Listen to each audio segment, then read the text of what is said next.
there's a section of the documentary where it references Brawl, and it's controversial, mostly among Brawl players, because of how it portrays the game in the context in that section. So I made a very funny joke. I tweeted out my favorite currently meme, the "I'll fucking do it again," Goofy, deranged Goofy, because you know, there's another documentary coming out, and it also talks about Brawl, so I'm gonna fucking do it again. I want to explain sort of my thought process. It's a great opportunity to actually talk about how to make decisions when you're making a narrative. It's hard to find now, but there's a documentary called The Kappa Brothers. It came out around the same time that the Smash Brothers came out. It wasn't, you know, as popular necessarily, because, you know, didn't get that much play. But there was a segment in it where they were talking about, because, you know, Evo had just brought Melee back, and the whole FGC was sort of like, you know what, this just doesn't belong here. So they had a documentary, you know, about that, and they talked about specifically the segment in talking about Melee, but also Smash in general, where they sort of criticized the gameplay, the main difference between the gameplay between a 2D fighter and a platform fighter, as they sort of called it. And the main point that they were trying to make was that Smash Brothers sucks as a fighting game because you can literally run away from your opponent. Whereas in a 2D fighter, you are more caged in and forced to interact with your opponent. You are, you know, trying to, you know, there's a corner, you can sort of like, you know, you're forced to interact. But, you know, contrast that with trying to force this party game, you know, into a competitive mold, which ends up giving rise to these degenerate tactics like stalling and running away. They used footage of the Apex 2012 finals, which had happened the year before. And if you remember from Apex 2012, it was an incredible camp fest. It's one of the longest, it might be the longest grand final still. But it basically it was Armada versus Hungrybox. And they were both camping each other out, and they were running away from each other. And it was very boring from a, you know, casual perspective. And it sort of highlighted what you might call a degenerate tactic, and that was problematic. And it looked kind of gross, and that was I think it's an interesting point, and I think we should keep that in mind first off, and then we're gonna circle back to that. So the first thing I want to talk about is story versus plot. So this represents two things. The top thing right here, this is plot, and then this is story. And there's a big difference between these two. I hope I'm getting it right as well, because I might be mixing these up. I think, if I remember correctly from my, you know, learnings about story structure and all that stuff, plot is the events as they occur in a straight line linearly along a path all the way up in a forward way. So it basically just describes, you know, the beginning to the end. So in the beginning, you know, you might have right here, if we're talking about Smash, the start is, you know, the HAL Laboratories. There's HAL Laboratories and Sakurai making, you know, the first Smash Brothers game. It comes out in 1999. Hell, you can just read off from the fucking Wikipedia that, you know, has 4 players. It uses all these characters. Straight line, maybe a couple years later, there's an intense development cycle where they're coming out with a new game to launch the new system. So they come out with Melee, and then you just go from there. This is basically just the plot of everything. One after another, these things go along. So the story, in contrast to that, is and we'll use the Smash Brothers TSB to talk about it. TSB does not look like the plot. The story does not look like the plot. The story, we have to look at it from a narrative perspective. What is most interesting to a viewer, an audience member? And you're not going to get people to sit around and listen to someone read off a Wikipedia entry. That's just not going to happen. You're never going to have, well, you might get some people, but you're not going to get a lot of people. And that's the difference between plot and, fact and, well, we'll get into that a little bit. But story and plot. Plot is like straight facts. This is this. Story, you can move stuff around. So I just was like, okay, let's just delete the entirety of the first Smash Brothers. That does not exist in the story because it's not relevant to the story. It has nothing to do with the story we're trying to tell, which is, ostensibly, at least originally, what the narrator says. It's about the 7 greatest smashers to ever whatever. He says the 7 greatest smashers. Also a little misleading because it's, doesn't talk about any of the other Smash games, but that's not important because it's not relevant to the storyline that we're constructing here. So we start off when Melee comes out instead. And we jump around a little bit. Maybe we talk about, the reactions that Sakurai had when the game was becoming bastardized in his idea of what Smash should be. And these advanced techniques were coming out. And so you see these little quotes that maybe be from, articles a little bit down the way. So, talking about, what does he say? I think it should be a party game, or doesn't want maniacs and stuff in it. But maybe that chronologically happens over here. We put it over here. So we're making these lines between these two, and kind of mixing and matching and making sure that the most important thing over here is the audience engagement, and trying to bring them along in a story that has ups and downs and conflict and resolution and all that good stuff. That's how you get people to watch something over and over again. That's how you get engagement across, disciplines, where you can get someone interested in a subject that maybe they know nothing about, and this is the first exposure it is to them. So that's a fundamental difference between these two things, and it's an important one to keep in mind because you have to be judicious with your time.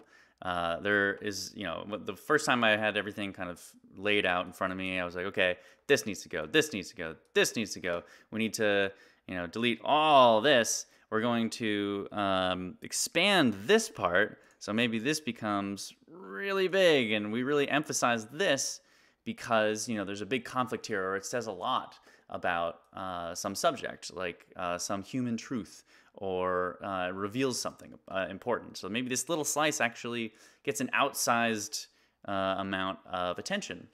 So those are all the elements that sort of go into very basically talking about sort of the difference between facts and story as far as its relevance in a documentary. And I was thinking about it this morning. There's a really an interesting way to think about it. This isn't hard science or anything. It was just sort of a way to think about it in my mind. Especially when it comes to a documentary, where you're dealing with real things that really happen. You're not just pulling a story out of whole cloth. You have to sort of actually pay attention to real life and how it relates. So if you look at this, let's say this is a bar graph, and on this side over here you have truth. Oh, that's kind of gray. Truth, or truth in a factual sense. So true over all the way over here. This is false. So this is objective facts that we have going on this x-axis. And then on the y-axis, we have truth in a subjective sense. True and false. So a subjective meaning for, let's say, the reality as it happens for any one person, any one perspective. And there's 7 billion plus different perspectives on the planet. One person's truth is different than another person's truth. And that's just the way reality is. So subjective this way. Whoops. Oh, nope. Delete you. Go away.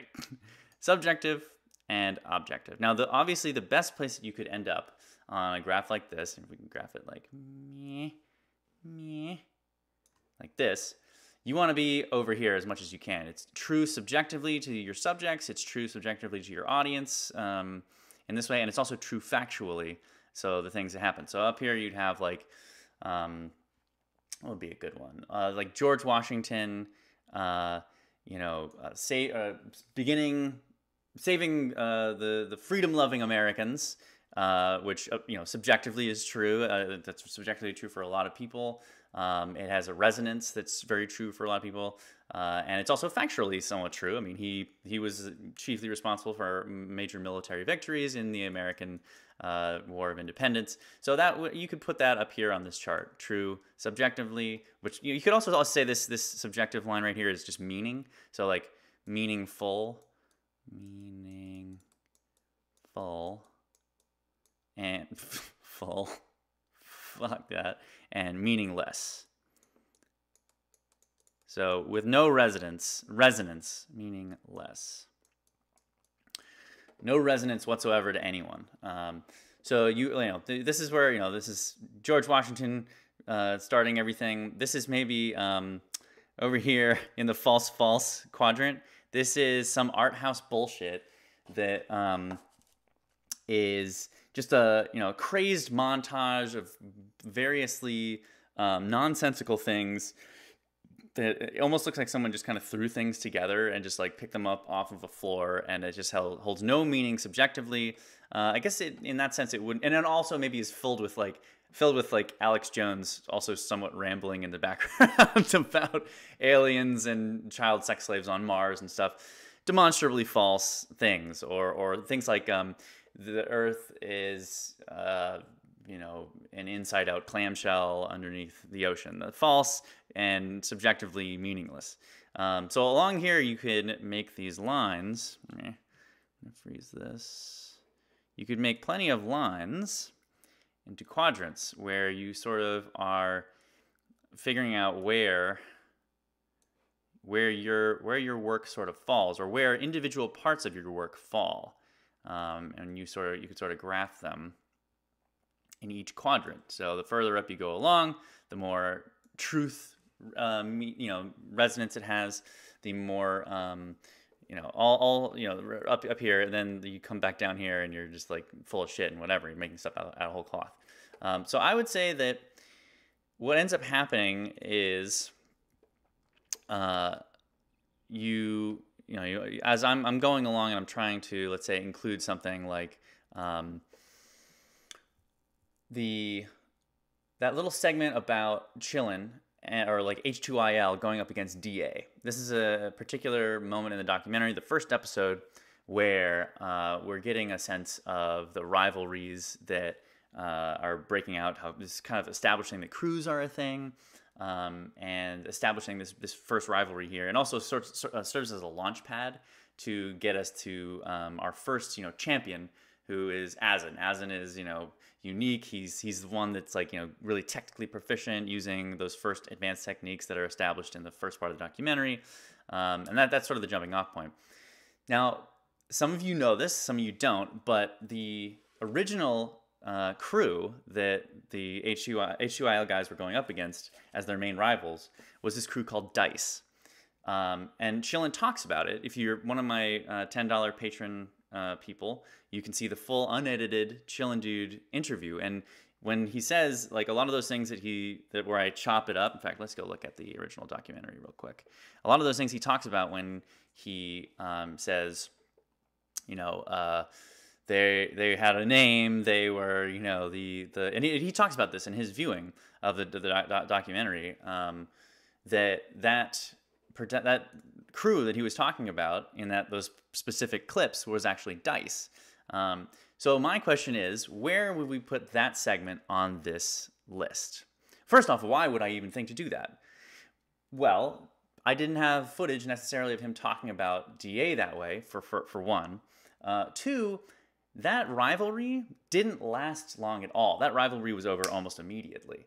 So it holds there's no tension in it. It was a rivalry after there was one time they fought, and then it was done. They destroyed them next time they played. So it doesn't really serve any narrative purpose.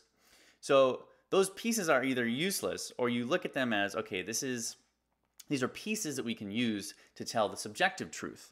So the subjective truth is the real first rival was DA. And we're going to use those pieces to tell a true thing. Now, we would obviously have to move a little bit maybe down here. Maybe this is Chillin Dude and the DA rivalry mixed up with dice. And we'll put that over here because it's a little factually not as true, but it is still subjectively true. And it makes sense for the audience to truncate that and to, so we can move the story along and we can keep things simple. That's the other thing. Is there are so many little pieces of fact that you can try to cram into people's faces, but people are bored so quickly. You have no idea. I mean, of course you do. You're people. You know how quickly it is and easy it is to get bored if you're watching something that doesn't hold your attention. And that's the worst thing you can possibly do as a content maker or someone is bore someone. So you have to sort of take liberties and move things along to really.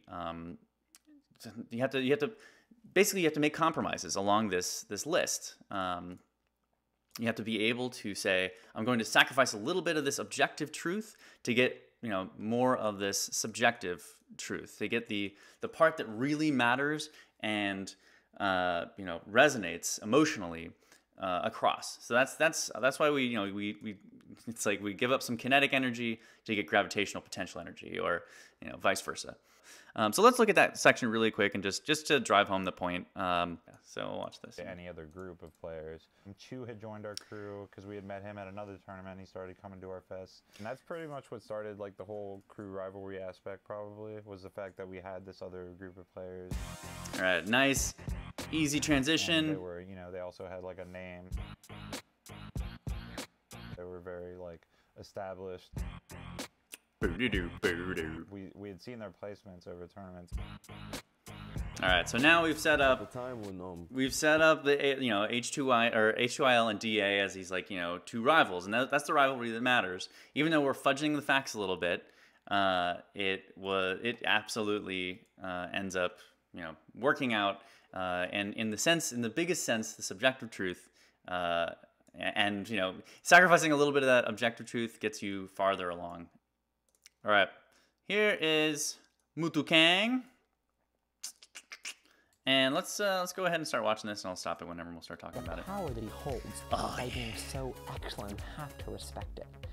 I'm like proof that a nobody can become number one. In Melee, Mewtwo King was near perfect. But his obsession was for a game which it seemed would soon be made obsolete. All right. There's one more title I guess I should mention that will turn that fight into an absolute brawl. The optimism. This is an optimistic moment. You can probably get that sense from all the shots that I pulled of people going, "Oh my God, yay!" Because it really was. It really was. Subjectively, factually, optimistic moment.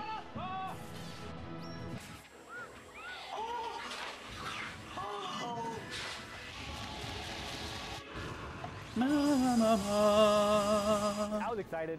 I mean, you play the game for so long. How could you not be excited? You want something new. Ching! Oh, hell yeah. Oh, hell yeah! It was like the new game to play. This is going to be the death of Melee.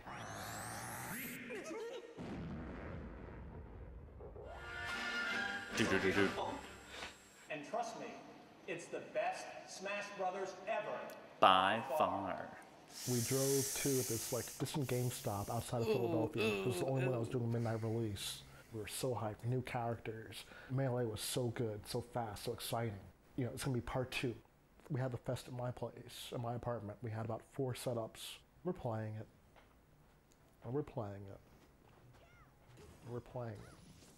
Okay, so already established this is day 1. Prague has gotten the game. He's playing at a Smash Fest. So we should probably expect to see some day 1 play here. So this you cannot expect this to be anything but day 1 play.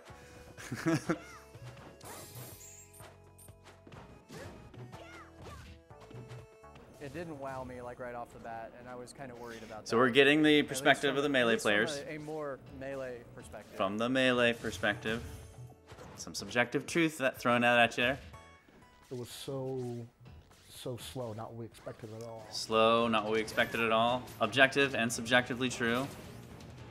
We tried to make it fun, I guess, but after a while, after a few months, it became clear that like the engine was just designed to really, really reward defensive play. There's just like little room for... Okay, now you could probably start to argue, oh, you know what? This is where you should have the high-level brawl play come in. You might think that, except the point I'm trying to do here is to reinforce what these guys are saying. We are trying to reinforce what the subjective truth is for these guys. From a casual perspective, if I throw on some stuff that looks, you know, like really fast-paced play, you can play Brawl fast-paced. You can, like Chillin said, we tried to make it fast and crazy and do aggressive stuff. You can do that. But that's not what the meta sort of rewards, and it's not something that is important to drive home the point here. And the point is that it's different. The neutral game is vastly different. There's the hit stun whole combo system of Melee is not in Brawl. It was purposefully not in Brawl. That gets reinforced later here. Like so combo. Obviously, you're not going to be showing stuff that's really cool, combo, high-level stuff. You're going to be showing stuff that reinforces what these guys are saying. It doesn't matter if it's casual or whatever. You're showing this to an audience to show that difference there, reinforce what they are saying and their subjective truth. It was like exciting match play, whereas it's more like just like who gets hit less. Everything that made Melee great, the combo system with hit stun, the various movement options, it had all been lost in translation. A lot of them felt like Brawl was intentionally made to not be a competitive game, which is true. Okay. It is true. It was made to not be a competitive game. It was made in response to what was seen in Melee. They actually brought in players. I believe Hugs was one of these people. They brought him in to play it, and then they specifically were like, okay, we can really let's tone this down here. Let's tone this down here. It was made to not be competitive, and you can, and as they said, you can make it competitive. Gaming got to where it is today because of its hardcore competitive audience that it was. It just doesn't look pretty. Targeted towards 10 years ago, and I don't hate on the fact that we and other gaming companies are trying to increase and widen their audience, but at the same time, I feel like Nintendo this time pushed it too far and they like cut out their competitive audience. In Sakurai's interviews where he says like he wants everyone to win, I cannot understand that mindset because Melee was so popular and still is because it had the duality of being able to be played as a party game and as a competitive game. I don't understand the reason for just eliminating half. So, nevertheless, people still developed a competitive game behind it. Nevertheless, people still developed a competitive game behind it. I don't know what else you want. Do you want me to say Brawl's great? That's literally... There is such a scene for Brawl still. Such a scene for Brawl still. There is such a scene for Brawl still. Because Melee was so competitive. Not anymore. People wanted to make Brawl just as competitive, and you can, just not, it's not pretty. Okay, subjectively, that's a subjective statement, but, you know, it's hard to argue with it when it was like, you know, Meta Knight dittos everywhere, you know. Like summer of that year, not even too long after its release, that's when people most... Yeah, you know, Lettuce, that was a mistake. I should have flipped those. People started to realize, at least people that had gone to Melee tournaments, that this is not a legit game for tournaments, so that's about when I stopped. Brawl cleaved the community in two. This is all just objective shit. It cleaved the community in two. For some of Melee's elite. I kind of got into Brawl for a little while, and that didn't last very long. And so, you know, didn't this look is to Melee to go back. This was a catastrophic event, and you really had to drive home the fact that these are two different games. I just honestly thought I was gonna quit there. I was just like, well, you know, like I had my moment in Melee, like I had fun with it. I'll still play it. I love fucking PC. He's the best. Like it's not gonna be a big part of my life anymore. Towards my later years in college, it was just incredibly difficult to have the same kind of life. Also, if any of you are subbed to my $5 tier on Patreon, you would know that Melee is written behind KDJ there. I mean, also if you just have eyes. Brawl came out too was really what set the nail for my hiatus. Okay, this is also what pisses me off. These people are like, oh, you're shitting on Brawl, shitting on Brawl. Okay, yeah, I didn't show any high-level Brawl in the section where I was trying to differentiate the two. I did show high-level Brawl right here. But for Mewtwo King, Brawl was a chance to keep going with competitive gaming and get a jump on the competition. And so I just try to get really ahead of the curve, so that way I can like make a lot of money and make a name for myself even more, and just have fun, just everything. So here we're getting some cool. This is some cool combos. This is what Mewtwo King is talking about. Playing Meta Knight because he's fast and I like combos. Meta Knight is fast. I like combos. The only melee character. I just try to figure out everything really fast. Look at that shuttle loop. Brawl and Melee at the same time competitively is very difficult because they're two different games. At some point in 08, I was actually like top #1 both games. All right.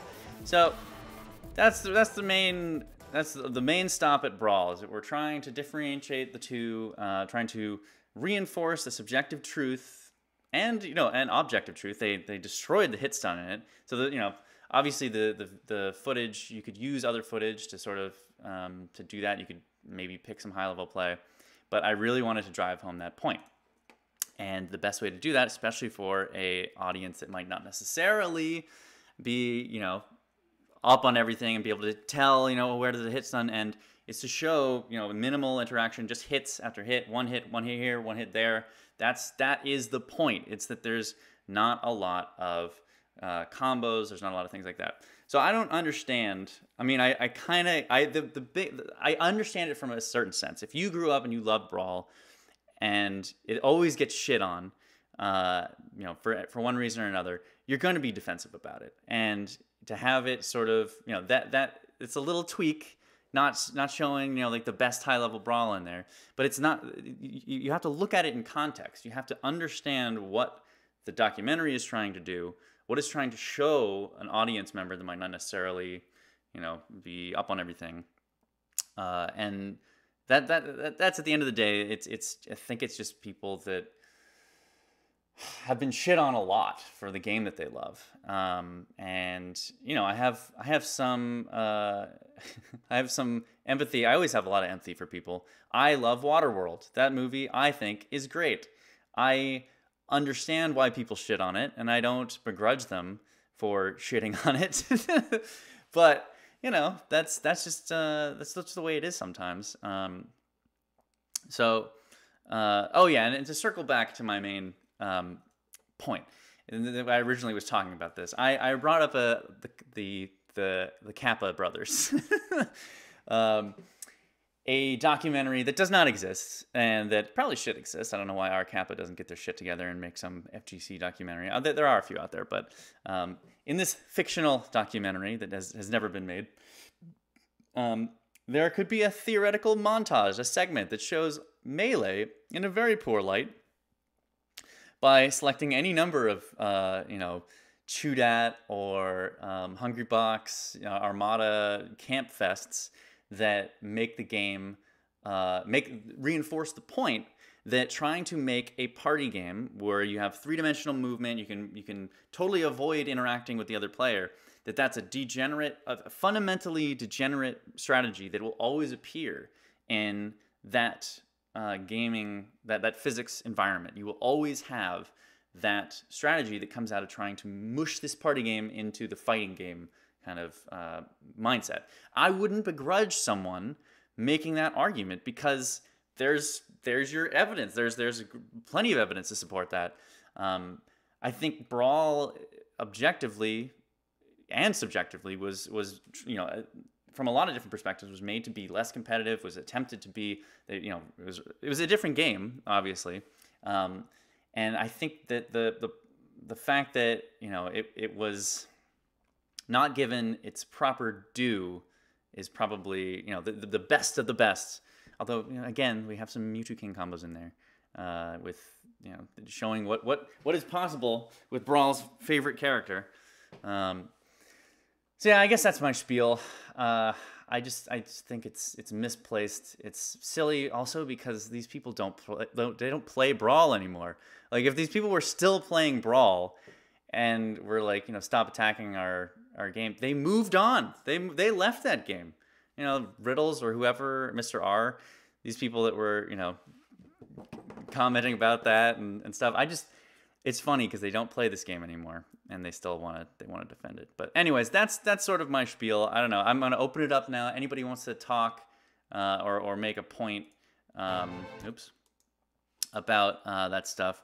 I am open to hearing it. I think also I didn't touch on this also, but this graph I drew is idealized. You could even do if you've ever heard of Marshall McLuhan or Medium Cool, is a documentary, quote unquote documentary.